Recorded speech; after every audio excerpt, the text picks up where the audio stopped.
کہ دیکھیں کہ دنیا کے اندر واحد ایک انسان ہے جس نے جدوجہد کے ذریعے پرامن تحریک کے ذریعے آزادی حاصل کی ہے، اور انہوں نے نہ صرف تاریخ بنائی ہے بلکہ ایک جغرافیہ، ایک نئی مملکت وجود میں آئی۔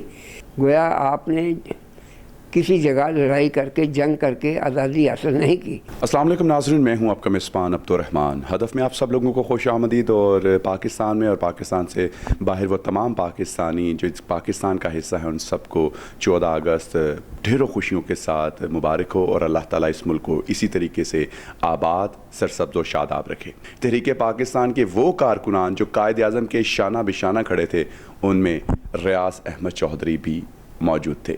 آئیے ان سے بات کرتے ہیں۔ میں نے تحریک پاکستان میں بہت سرگرمی سے حصہ لیا۔ میں نے جب ہوش سنبھالا تو تحریک پاکستان عروج پہ تھی، تو ہم روز اسٹوڈنٹس ایم ایس ایف کے پلیٹ فارم سے قائد اعظم کے ارشادات کے مطابق کام کرتے تھے۔ جیسے ابھی جلسے جلوس ہوتے ہیں اس وقت بھی ایسے ہی ہوتا ہے؟ اسی طرح سے وہ جلسے جلوس ہوتے تھے۔ نوجوانوں کا جذبہ کیسا ہوتا؟ لوگوں میں بڑا جوش تھا، بہت خلوص تھا، لوگ آزادی کی طرف رکھتے تھے، اور وہ بھوکے پیاسے بھی کسی بات کی پرواہ نہیں کرتے تھے کہ کھانا ہوگا یا یہ ہوگا۔ یہ آج کی باتیں ہیں۔ مرد حضرات ایسے باہر نکلتے تھے، خواتین بھی ان کو پش کرتی تھی؟ خواتین بھی ایسے تھا۔ اب دیکھیں کہ جو 1940 کا اجلاس ہوا ہے، اس میں عورتیں، بچے، جوان، بوڑھے ہندوستان کے کونے کونے سے یہاں جمع ہوئے۔ نوجوان ہم تھے، جلوس نکالتے تھے تو خواتین ویلکم کرتی تھی، وہ اوپر چھتوں پہ چڑھ کے ویسے ہوتا تھا، مطلب خواتین کا جذبہ بھی بہت تھا۔ سر وہ ایسی کون سی چیز تھی جس نے ان تمام مسلمانوں کو ایک پلیٹ فارم پر اکٹھا کر دیا؟ قائد اعظم کی قیادت، ان کے اندر فراست، تدبر، اخلاص اور دیانت اور نڈر، یہ مطلب ان کی خوبیاں تھیں۔ جس وقت وہ تقریر کر رہے تھے اس وقت لوگ کیا گفتگو کرتے تھے؟ یہ جو مارچ 1940 کا اجلاس ہے، یہاں بلا شبہ لاکھوں لوگ موجود تھے، عورتیں، بچے، ہر عمر کے لوگ، بوڑھے، نوجوان موجود تھے۔ تو قائد اعظم انگریزی میں تقریر کر رہے تھے، اور ان کی بڑی طویل تقریر تھی۔ اس کے دوران پن ڈراپ سائلنس تھی، بالکل مکمل سکوت اور خاموشی تھی، اور لوگ اتنے انہماک اور توجہ سے قائد کی تقریر سن رہے تھے۔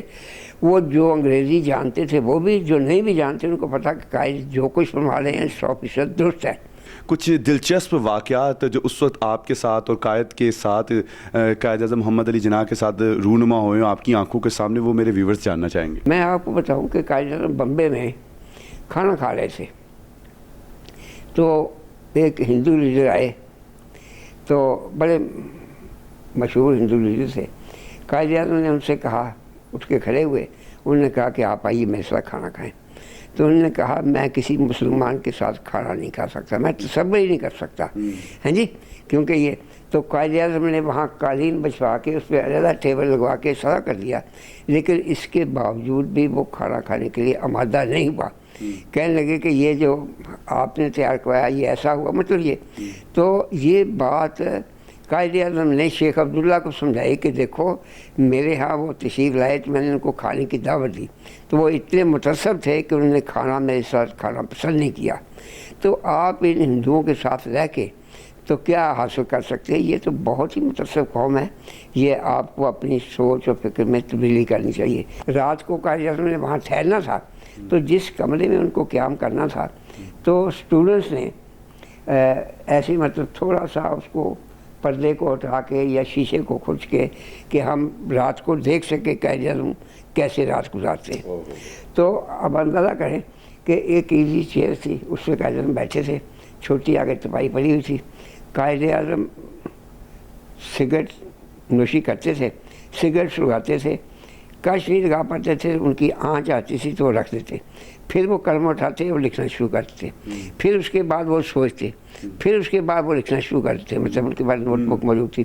تو اندازہ فرمائیں کہ قائد اعظم نے ساری رات سوچتے ہوئے اور لکھتے ہوئے گزار دی، سوئے نہیں ہیں، آرام نہیں فرمایا۔ قائد اعظم ایک دن بمبے سے آ رہے تھے دہلی، تو کہیں اخبار میں خبر شائع ہوئی ہوگی، تو دو نوجوان میٹرک کے طالب علم تھے، سخت سردی